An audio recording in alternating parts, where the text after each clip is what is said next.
Welcome to the Comedy's Best Kept Secret Tour podcast. I'm here with Robby Collins, brilliant South African comedian.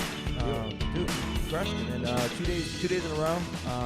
You're very funny. Thank you for doing the podcast. Thank you, bro. So are you, man. This is a really fucking cool city. It's a really fucking cool scene. It's growing so much. Yes. Like comedy is probably the fastest growing entertainment industry right now in South Africa. Yeah. I mean, it speaks to culture, right? You guys basically, you got your independence. You became non-censored in the 90s. So we're talking. Yeah, it's very new. So it's a 20, 25, 30-year-old it's very art new. form.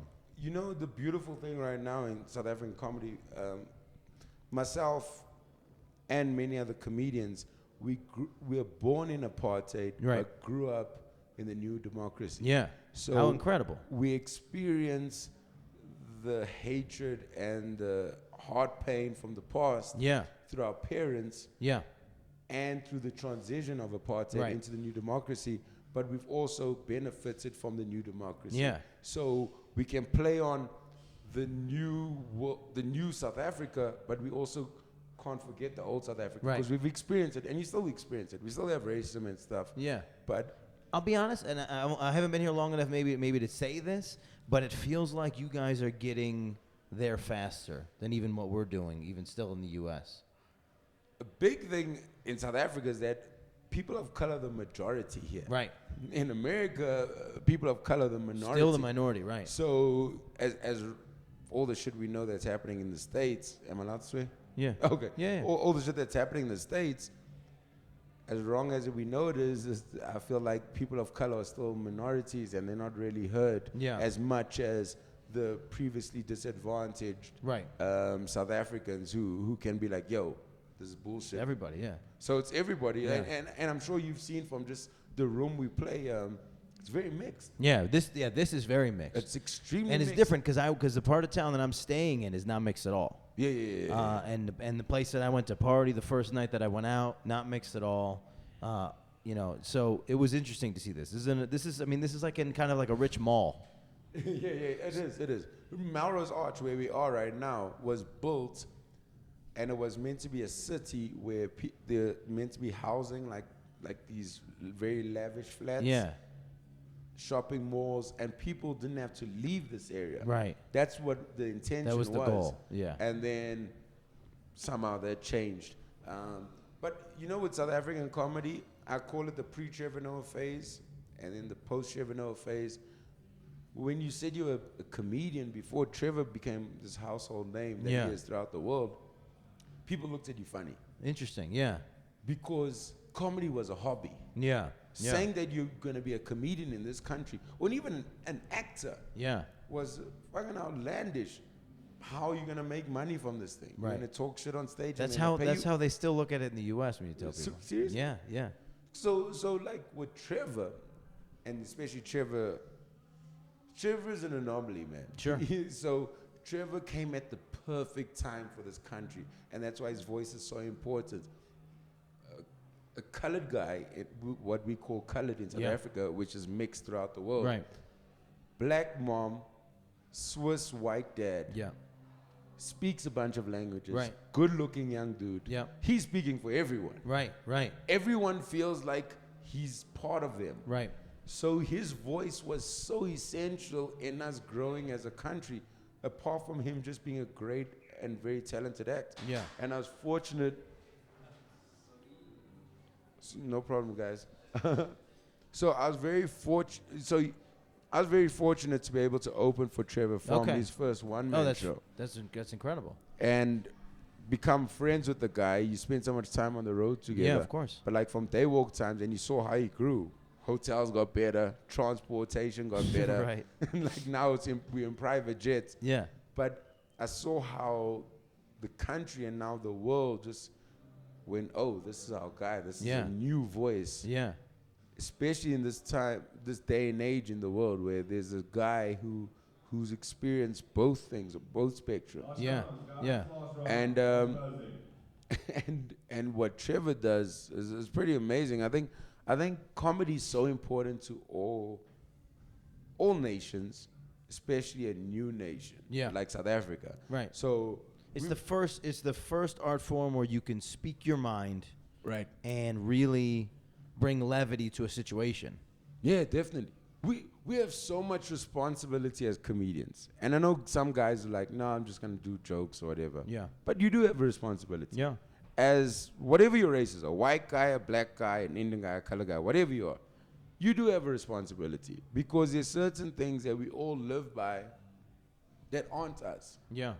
Whatever your race is, like there's certain things we go, I'm not that. Yeah. It's like, why should I be in the category of I'm a racist because I'm a white guy? Yeah. Or I'm a thief because I'm a black guy. Right. So there's a bunch of things. That's why like stereotypes, such a tough one where you go, especially in South Africa where, and I didn't do it tonight, but I did yesterday, where people of color have horrible negative stereotypes in this country. And white people still have, the stereotype of not being able to dance is a very positive stereotype. You know what I mean? Like, you can still get a fucking home loan with no rhythm. Right. Right. On the spectrum of what they could say about you. Yeah. Exactly. So that's the thing. And there's the voice. And especially performing to an older white crowd in South Africa. Yeah. Who, some of them, their only interaction with black people are their helpers at home. Right.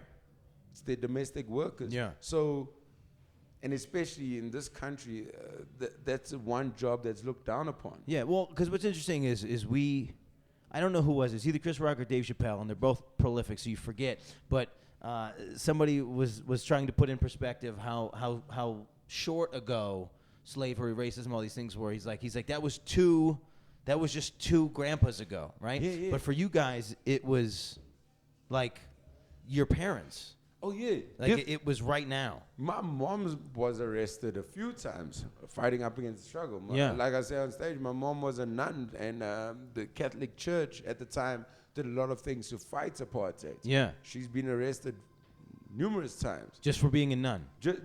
Just for fighting up against it. Yeah. Because they were taking people in, they were fighting. Lots of priests that good friends with my mom that I know personally, they were transporting political prisoners. No shit. Trying to get them from city to city while they were running away from the government at the time. So, the worst thing is in this country is that not all, some white people have this attitude because now lots of black people are in power. Our government is a black government. Yeah. They feel like we all just doing well, which is bullshit. Right. It's going to take a long time for shit to start equaling out. Right. So it's a thing of get over it. It's like, no, bro. Like, I have an uncle who was shot during the struggle. Yeah. Who has bullet wounds. Yeah. Like, you can't tell. It's not even. No, that's It's like. Oh, that's Louis C.K. He's got a joke about people are like get over it, slavery, and they keep adding they're like slavery was 500 years ago, and it's like no, it very much was not. It was so soon ago. It was so soon, and with all these evil systems. Yep. From apartheid to the Nazis to slavery, whatever it is, they were so well done that it's going to take so long to undo them. Right. So, a black guy can walk anywhere in this country now. Yeah. But his opportunities, his chances in life, it's very difficult. Yeah. You know what I mean? Like, Trevor's an exception. Right. Trevor's a big exception. Yeah. Where you staying now, Auckland Park, Trevor grew up like maybe 10 minutes away. No shit. Like, proper hood stuff. The fact that he's got one of the biggest jobs in comedy. Yeah. That's a dream for any comedian in this world. It's interesting, man, and I didn't realize how similar our countries were until I got here, man. Really, the way we handle a lot of things is very similar. The way that we communicate is very similar. The fact that you guys have a president in power right now that's not that popular, but He started very popular. It's pretty similar. That could be foreshadowing to what we have to deal with. So from what I understand, you correct me when I'm wrong, just to catch people up. Zuma is in power almost 8 years, and he was impeached like almost 4 years ago. No. So Zuma's been in power. Our previous president was impeached. Okay. And then we had a president for like a year. Yeah. In between And then Zuma was elected. And then Zuma was elected, and now Zuma's president. And then they've just voted a new ANC president, Cyril Ramaphosa. He was one of the original guys who was in jail with Mandela. No shit. Very good businessman. Yeah. Very good businessman. So he's probably going to be our next president. Yes. But they've asked Zuma to step down. Countless times, but... And he's refusing. You know the thing with Zuma's? He's not a stupid man, and people make him out to be stupid. And I think they get confused because of his lack of ability to speak English. Okay. So, like, interesting. Comedians a few years ago used to make a lot of jokes about how he reads and all that shit. Yeah. But in his normal mother tongue, he's amazing. Yeah. So, and I think people throughout the world, I feel like we get mixed up with knowledge of English and intelligence. Yeah. He's a very well, smart that's how man. a lot of us feel about the American president. Yeah, exactly. Yeah, but he only knows English. that's another, you know what I mean? So like with Zuma, he's a very smart man. Also, I feel like lots of people have become corrupt in our government. Yeah. So it's almost like, yeah, we wish we could make him step down. Yeah. But he's probably got files on so many people. Yeah. Like he could probably tell us shit about Mandela. Right, You right, know, right. you know right, what I right. mean? Yeah. Mandela's our hero, but I don't know. I feel like all politicians have some fucking secret, bruh. It's a dirty business, man. It's a As dirty much game. as Obama's loved, I feel like there's something about Obama would probably upset us. You know what I Yeah, mean? Like yeah, I don't know. I just feel like Don't bring Obama into this. I just feel like with all politicians, Yeah, there's no, some secret that might upset Right. us. Well, and but obviously at let's different let's levels. speak honestly. That's just being human. Yeah, it's There's not something even about me that nobody should know. There's some shit about Yeah, you that dude. nobody should know. And as It's- soon as we put you in that position where we go, look, you need to be flawless on all edges, then it's hypocritical. No, It actually is against what we're doing comedically. As comedians, we go, we're all fucked up. yeah. This is my fuck up. This is your fuck up. Let's talk about it.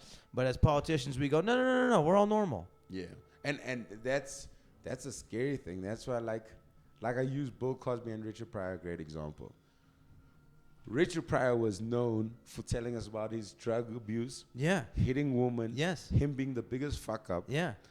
Bill Cosby was known for being the clean comedian Uh-huh. who told black people how to behave. Yes. He kept saying, pull up your pants. You get shot by cops because you look like thugs. All that Yes. shit. So when Richard Pryor got in all the shit, people were like, no, it's cool. Yeah. Simply because he was honest with this Right. shit. Bill Cosby kept telling us that we are fuck up. Yeah. So I feel like when Cosby got called out, black people who even defended OJ, who Yeah. was the most guilty. Right. like, Right. for Bill Cosby, they're like, go fuck yourself, bruh. Yeah. Like you always try to make yourself feel like you're better than us. Well, Hannibal. That was the exact. I mean, that's the exact speech. Yeah. So it's like there's the truth defends itself, Sure. and Yeah. I cannot be angry at you for telling me some shit that I knew that Right. you told me first. Right. You know what I Right. mean? Yeah. Like Yeah. if you've told me the thing, cool. Right. You yeah. haven't broken a crime. Yeah. You know what I mean? So Yeah. it's I think we all have our demons. And as comedians, and I think I'm learning this the more I do comedy. I've been doing it for 9 years now. I feel like the more vulnerable I am, the more I show my true self, Yeah. the more I'm doing better on stage. The audience responds. They appreciate it. Yeah. Because The worst thing you can do is just is block them out. yeah, there's Yeah. all I don't know, Dan. Like there's a feeling you give an audience. Yeah. Jokes are jokes, man. I've gotten over the fact that this joke is hilarious. No, Yeah. fuck that. The thing is, you've made them feel a thing. Yeah. Like people come back to a good feeling. Yeah. You date a girl, you date a guy because there's a feeling you get when you're around that person. Yeah. You know what I mean? Yeah, Like the yeah. sex might be good. That's gonna stop. But Yeah, there's just yeah. a feeling you have being around a person, and I think that's what I'm trying to figure and tap into with my comedy. That when people walk away, they go, "Oh, that's funny," but damn, I felt a connection there. Right. There was this guy's not just telling jokes; he's telling something where I go, "Oh, I see it That's deeper level." that's real. That's his life. Yeah. That's what I was saying with Jason about live comedy. The difference between watching comedy on television and being a live audience Oh yeah. is enough to make you understand why comedians do what they do. Oh yeah. Because it's just an electric energy that's in the room when it's done properly. Sometimes I find myself like I watched you yesterday for first time, and it was cool, because then I go, I do this thing, Yeah. but this is so special. Yeah. In the sense that I love that thing when I watch a comedian and I go, this is dope, but I can't do it, even though I do what you do. Yeah. About my set? No, yeah, that's where I go. Comic special for me. Where I go, jokes are jokes. I don't give a fuck about jokes. Yeah. My mother can tell you a joke. Yeah. But there's a thing when you break that barrier. Yeah. And you know more the entertainer.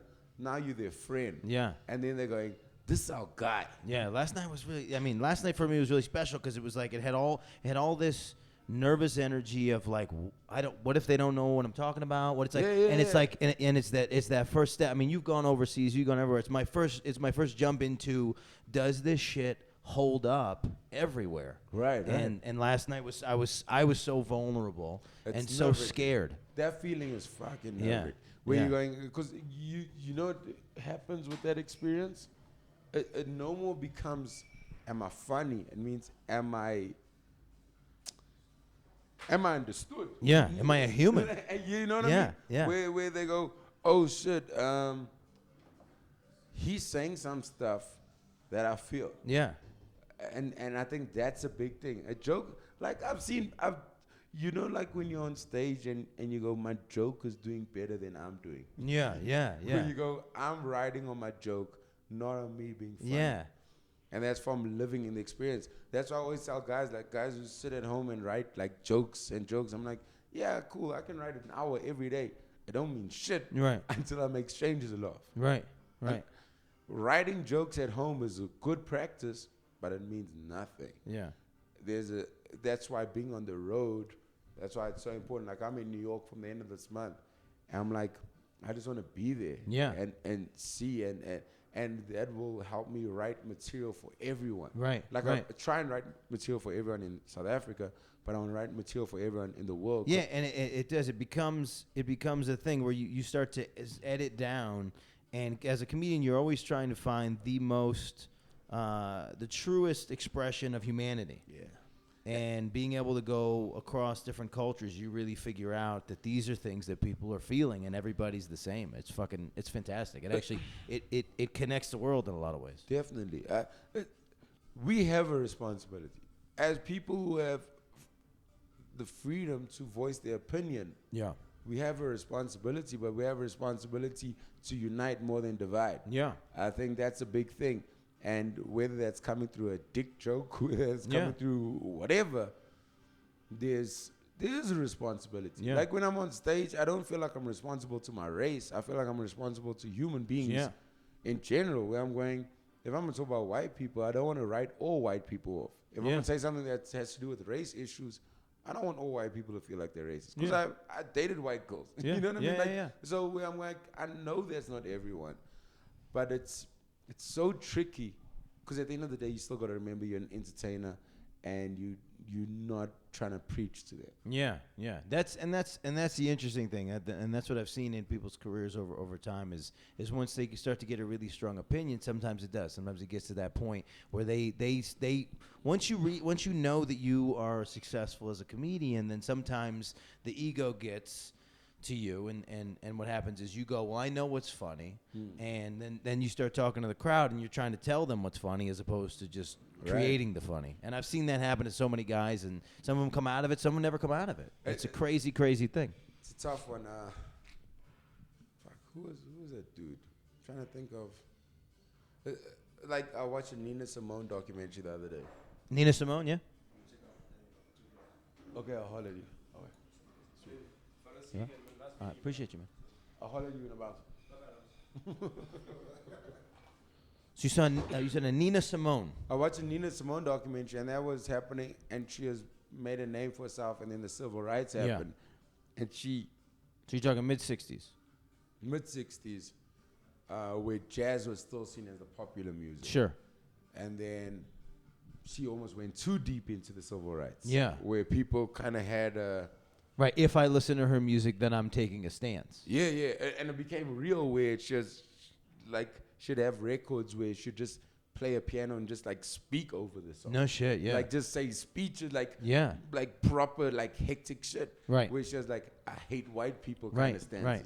And then it's a balance. You know Right. what I mean? Yeah. It's a balance that not all artists get correct, but there is a responsibility to say some shit. Yeah. Yeah. And I feel like the different times require different efforts. Sure. Where maybe you got to say a bit more about a thing. Right. And I think South Africa 3 years ago, politics was a big thing in our comedy. Right. And I think right now we're in a space in our country where we're not too sure exactly what's going to happen. Yeah. Not like we're going to go into something fucking crazy, but where we're just like, okay, we're going to wait it out. And Yeah. we all confused Interesting. right now. Yeah. Well, and then we had that. So when the last Bush, George H.W. Bush was in, everything was about politics. Everything was whatever. And then we had Obama, and then we just chilled out, and nothing was about politics. Nobody wanted to talk about politics. And now Trump's back in, and we all want to talk about it, but we all feel like scarred a little bit, and we're like not sure how to approach it. So even when you try to approach it with the crowds, it's like this. It's this soft spot.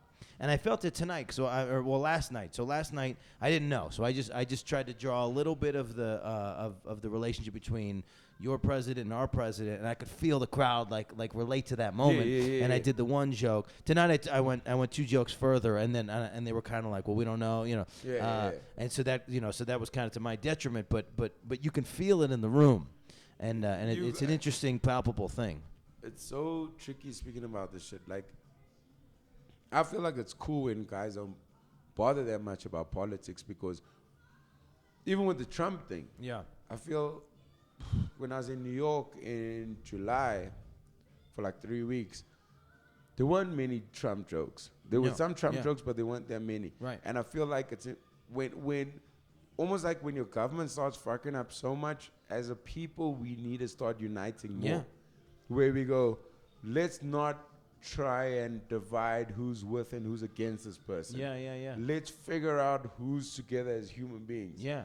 Because at the end of the day, no matter what you stand for, those guys don't give a fuck. Right. In the White House, in Parliament here in South Africa, they're going to do what they're going to do. Right. Whether you're a supporter of them or not. That's a good point. Every president has let down their own supporters at some time. Sure. Everyone. Yeah. So there's that moment of where we go, no, man, we are the people. We put this person in power. We can also empower ourselves at the same time. Yeah. Like, this person isn't going to determine my happiness, my success. Yeah. You know what I mean? And there's something beautiful that happens. Pharrell Williams said it. After every turmoil space that a country goes through, something special happens to the art. Yeah. During Vietnam War, the music that came out of America was probably the best ever. Yeah, right. The 70s music, Yeah. R&B, the rock. Yeah. Because people go, fuck, we need to find something else. Yeah. You know what I mean? Yeah. And I feel like that happened with Bush. Yeah. Like comedians, like seeing what happened out of America with South Africa, with Jacob Zuma. The comedy blew with Jacob Zuma. Yeah. Trevor, Loyisogola, a bunch of guys, because people go, we need to find something else. Yeah. And I feel like that's almost going to happen with Trump. Yeah. I think you're right, yeah. I feel like Chappelle touches on it, where he's such a fuck up that he can bring positive. Yeah. From us making the decision. Yeah. This is so evil. We need to find some other joy. We need to find some other way of fighting the system. Yeah. And that's where, as artists, we dig deeper. Yeah. And we we put like a shroud up to this, and we say we're all kind of in agreement that this isn't what we want to talk about. Yeah. Because it just divides us all. Yeah. So then you go here and you branch into and this is where humanity is anyway. This is all bullshit anyway. Exactly. Politics is all bullshit. So then when you spread into humanity, there's something special about it. You're not wrong. Yeah, it's a tough one, because you can't call it, but all you got to do is try and find your space in it. Yeah. And I was saying this to a friend. Comedy's become tougher as a comedian. Usually you're the voice of the people. Now I feel like as comedians we're becoming the mediator. Sure. Because Yes. with Twitter and social media, the jokes that you do as a comedian, everyone's done this shit on Twitter. Yeah. Twitter has comedians Yeah. themselves. Right. People will never go on stage but are fucking funny. Yeah. So if something happens, you're on stage tomorrow, they've made this shit trend. They've touched every angle on the topic. So when you come on stage, you need to find another special angle. Right. So I feel like what's happening on Twitter and social media, like the guys are really dope at it. Yeah, Like memes and all those things. Right. So as a comedian, we have to be You need to pick another lane. Yeah. more creative. They're like, oh yeah, no, we heard that one. We saw that meme. Yeah, we know. Like, and also, and you're right. I mean, that's what I respect, dude. Like when a guy starts talking about a topic and you think it's gonna go somewhere and then he goes the other way and you're like, fuck, man, that's fucking brilliant. And that's that moment. And I think you're right. I think audiences are getting smarter to that effect, because I know as a comedian, I watch a guy, he starts a topic, and then I go somewhere in my head. So he's either going to go down the same road as me, he's going to go down a road that I think is inferior, or he's going to go down a better road, and that's how I judge his comedy, is whether or not he did the easy road or he took it to another place. And I think audiences are starting to understand that straight path. I always use my mom as an indicator. Where I go, when I hear my mom and my aunts saying shit. Yeah. Then then it's I'm out. like, okay, cool. It's hack. I'm like, you guys already making these jokes? Right. Nah. Yeah, it's you over. You know what I mean? Like, it's done. You need to come fresh. Yeah. Whether we talking about our presidents, whether we talking about whatever, we got to hit them with another angle. Yeah. When I see the everyday person touching those angles, I'm like, I'm out. Yeah, that's so funny. That's exactly how I feel, but I've never verbalized it like that. It's like, I'm not educating you. I'm not giving you something fresh. You already on it? No, let's go there. Yeah. So it's a tough one, but it's also like the game's changed. The world is smaller. Yeah. From social media, like meeting. Well, last night we went to a bar last night. What was the name of that bar? We'll just shout it out. La Santa. La Santa? In Melville, yeah, La Santa. In Melville. I looked around at one point and I threw a Snapchat and I wrote, South Africa or Brooklyn? Yeah, because everyone in that fucking place lives in like Williamsburg right now. Yeah. And people were hanging out with Mo's girl there, Rebecca, and all the people we were around. They were telling me, they were like, yeah, this bar's in Copenhagen. This bar's in Nairobi. This same bar is it could be anywhere. It's everywhere. But you see that, like, I remember, like, we had very close family friends. They stay in Miami. My mom taught their daughter, and the lady happened to study with Bill Clinton. Yeah, I was fortunate to meet Bill Clinton when I was a kid. He came down to South Africa. We met up with him. Very cool guy. No, he just had like sex and everything. Normal hangout. Like normal thing was he was president. Yeah. So it was security and everything. He came down to South Africa to see Mandela, and it was crazy. But I remember meeting this American back then. Was like, that's guys from America. Yeah. This is the shit we see on TV, the music we listen to, all that shit. Now meeting American, no disrespect, but it's like, you're just American. Because we follow a bunch of people on Snapchat, on Instagram, on Facebook, Twitter. We know what you're doing in life. Yeah. We know how you dress. You're not coming to bring... It's the same. You're not going to bring a sneaker to South Africa and be like, yo, you see this shit? Right. Like, now you're like... Dude, I just got these. Come on. But the game's changed. As in, the world is a lot smaller. So we everybody has access to everything. Everybody. That's what's crazy. So that thing with like Brooklyn, like somebody could have easily seen that. Right. On Instagram, or somebody could have easily been there. Yeah. I can talk about I've been to America once. Yeah. I can talk about the shit like I've been there. For 10 years. Yeah. As in, I know what's happening. Dude, a song drops before you had to wait for the shit to get into a music store. Right. Or tape it off the radio. Right. Now I'll go and I'll get it right now. Yeah. Yo, Bruno Mars said his thing's dropping. I'll get it now. Right now. Yeah, that's somebody last night. Where were we? So we a bunch of cultures are mixed together, and they were like, "Yo, did you hear the new Bruno Cardi?" And they were like, "Yeah, I heard it yesterday." You're like, "Yeah, you're not bringing me anything." It's changed so much. That's man. crazy. Like I always use my mom as an example. Like sometimes my mom will tell me shit. I'm like, "Where the fuck you hear this?" Like, how did you know? Right? Yeah. Somebody shared it on Facebook. Oh, okay. You telling me about rappers? Yeah. You know what I mean? Yeah. So it's changed so much. that's why, like, as comedians, because comedy is difficult. We all know this. Every comedian, I think it's the hardest art form. Yeah. In the sense that with music, we're doing a podcast. I'll see you now. Please give me a hand now. Please give me a beer, a hand on my tab. Do you want something? No, I'm great. Okay. Thank you. So like, for example, what was it? So this is the difficulty with comedy. Doesn't matter who the fuck you are. And I think that's why so many comedians, people are like, oh, so-and-so fell off. It's like, they didn't fall off. They started living in another world where they're no more in touch with our world. Right. You speak on behalf of these people. You speak from experience that they can relate to. This is what I heard about Tracy Morgan. It was a bunch of guys who were on tour with Tracy Morgan. He's going out there talking about how he's a millionaire. And the crowd was like, bro, we don't know what that is. Nah, bro. We don't know what that's like. We don't give a shit. Yeah. Like, and dude, I love watching an audience laugh at another comedian, laugh with another comedian. Yeah. There's a body behavior that audience do where a joke is told and they laugh and they move their bodies forward. Yeah.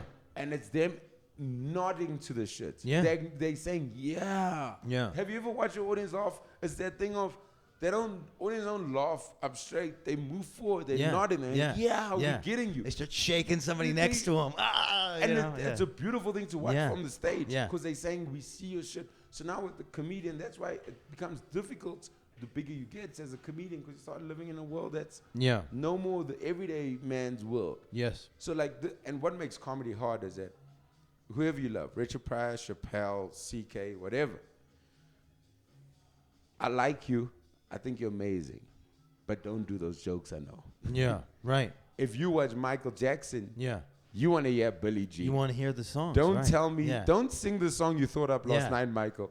Yeah. I want to sing along with you. Matt McCarthy, very funny comic. He has a whole bit where he goes through the whole thing where if he comes up on stage right now and does his entire album from last year and he goes through like the facial expressions of the audience, and it's wild. It's hilarious. No, dude, it's crazy. Like, I know I've seen people come to shows like regular faces.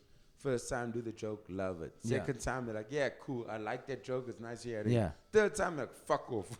Give me another joke. Yeah. Like, they're literally like, oh no. Yeah. And like, people don't understand that to write a good 20 minutes that can work anyway can take you up to 5 years, bro. It takes forever, yeah. Like, and it's just constant edits and it's constant like skim downs. Like, I know, like, sometimes like I don't invite people to my shows. Right.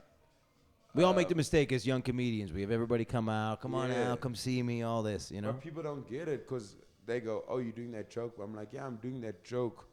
Because it's not perfect yet. But I've also added 5 new things to it. You're hearing the subject. Right. You're not hearing the detail. Yeah, all friends of mine, they'll be like, nah, I already heard that joke. No, like, bro. no, you have not. It's like, dude, did you not see the callback? Did you not see that? Right. It's like, no, bro, you spoke about that I shit. tied it in with my grandparents' relationship. Dude. Are you kidding me? So that's why, like, people, if people want to come to my show, they can come. Like, people I know. Otherwise, I don't go out there inviting people. Yeah. Because I'm like, some people don't understand the arts of comedy. Right. And the bull. They don't understand how much juggling is happening. So you just think that I'm reciting things. I'm like, no, bro. I'm fucking making this dope. Yeah. like I'm getting a kick out of it. I'm entering each of these people, their minds and their souls. Did you not hear I said 2 sentences more that made this joke better? And it tied in the entire experience. Yes. You going, oh, wow. I'm talking about vaginas again. But it's like, no, man. Did you not understand the analogy Yeah. of vagina to Mother Earth and the core and the, you know? Yeah, like That's this fun. shit has a message now, whatever it is. So yeah, look, I have so much respect for comedians. And I always say this to younger comics when they ask advice. I'm like, I can give you advice, but I can't give you the answers to what you need. Right. Simply because, thank you so much, sir. Simply because You have to do it. you need to be on stage. Yeah, people come up to me after a show. They'll go, "Hey, man, I love what you did. How do I do this?" Right? And it's like there's that naivete where they're just like they see it and they go, "Well, you did it, so it's got to be easy, right?" And then they go, "What do you do? How do you do this?" And then you do the answer that you tell them, and you could tell from their eyes that they're not serious about the thing. You go, "Well, You just got to go to an open mic and you got to start. Nah, dude. And then you see the enthusiasm drain away. Yeah. And then you're like, well, you're not gonna do it. You know how many people will be like, yo, you smoke weed? I don't smoke weed at all. People are like, you smoke weed before you go on? Like, no. You get drunk before you go on stage. Like, Why on earth would I want that? I want to be in full control. I need to be my sharpest. You know, this is the thing, the deceiving thing of comedians. And if you don't really love this shit, you're gonna stop immediately. A good comedian will make this job seem like the easiest shit in the world. Right. He's just talking up there. That's all he's doing. Dude, a great comedian makes anyone feel like they can do it. Yeah. Because they're going, yeah, but I know that. Yeah. I know.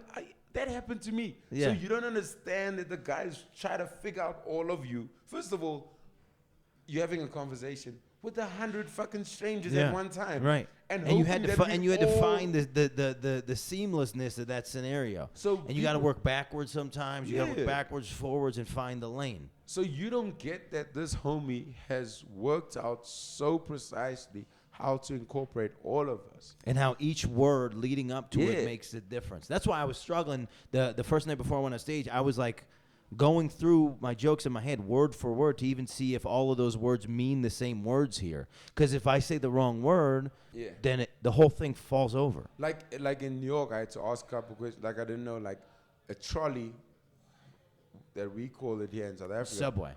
No, a trolley. In America, you guys call it a shopping cart. Oh, no shit. No. And here's the one that I got was this guy told me to go down. I went past the thing, and he goes, go back to the robots. And I was like, I don't know what the fuck you're talking about. It took me 5 days. A robot is an intersection. Robots is the intersection. It's so all these things, man. And you know it's crazy? Like I saw in New York, Trevor told me this. He was like, you need to speak slowly. Yeah. That's how I went up last night. Yeah, because people go, first of all, we're trying to figure out what fucking accent it is. Because South African accents isn't the stereotypical African accent that's in movies. Right. It's people don't know. Is it Australian? Is it English? What the fuck's happening? So it's a crazy accent. So you got to speak slowly. Then the words we use are different to the words used in the States. So there's a bunch of things. And you know, as a comedian, you're trying to make your audience think as little as possible. Right. You're just trying to, because it helps with the rhythm. You're trying to keep it on the ball. So it's a very difficult one. Like, so all these figuring all this shit out. Like as a comedian, like I always say to young guys, and especially guys who get like, you kill once and you get an attitude like, this is not even the beginning. Yeah. Like you're a year in the game. Like I'm 9 years in. I'm going into my 10th year, and feel like I'm becoming the comedian I want to be. Sure. Like I'm saying shit that I want to say. That was the best advice, and that's honestly, I try to do this to people. I try to say this to people, but I don't have the reverence that the person who said it to me had when they said it to me. So it's hard to say it and have it have the effect. But Lisa Lampanelli was one of the first people I met in New York City. She'd been doing comedy. I don't know how long at that point, but her star was on the rise. She just started getting Comedy Central. She was doing all this stuff, and I met her, and we sat down, and she looked me in the face, and she said, "This is going to take 10 years. Totally. And I was like, and I kind of like nod. And she's like, no. This is going to take 10 years. So if you don't want this, don't do this. Because it's going to take, there's no shortcuts. It's going to take 10 years. I started my first 10 gigs. Kill. Of course. You'd never heard laughter before. Like, you know what I mean? It was, I don't know, there were laughs and claps, but I don't know, like, now the older you get, a kill is different. Right.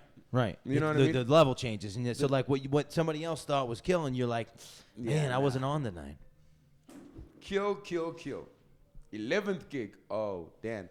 I died the worst fucking death ever, dude. There's a lady eating steak in the front.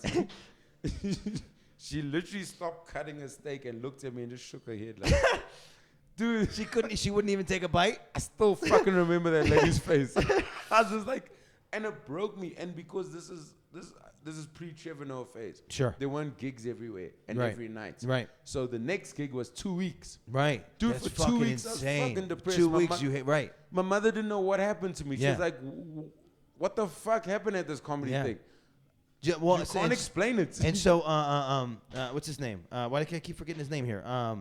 The host's name. Jason, sorry. I meant like 40 people today. Jason said it the exact opposite, which is when you have a good set, that fucking good set. That thing lasts like 7 days. I mean, that just hangs in there. And there's it's when a comedian's confidence. Oh man. Oh. When a comedian's confident and he's totally funny, different. Yeah, yeah. that guy is gone, bro. It's another level. Yeah. So yeah, man, it was difficult, like getting over that shit. Yeah. And that's what you learn in New York. Is as soon as you have a bad set, you go, I gotta get back on stage. Oh yeah. You gotta go on stage immediately. You have a bad set, go find a fucking open mic. Oh, no, dude. Go find anything. Like, go to a bar and start telling people jokes in a circle. You know what I mean?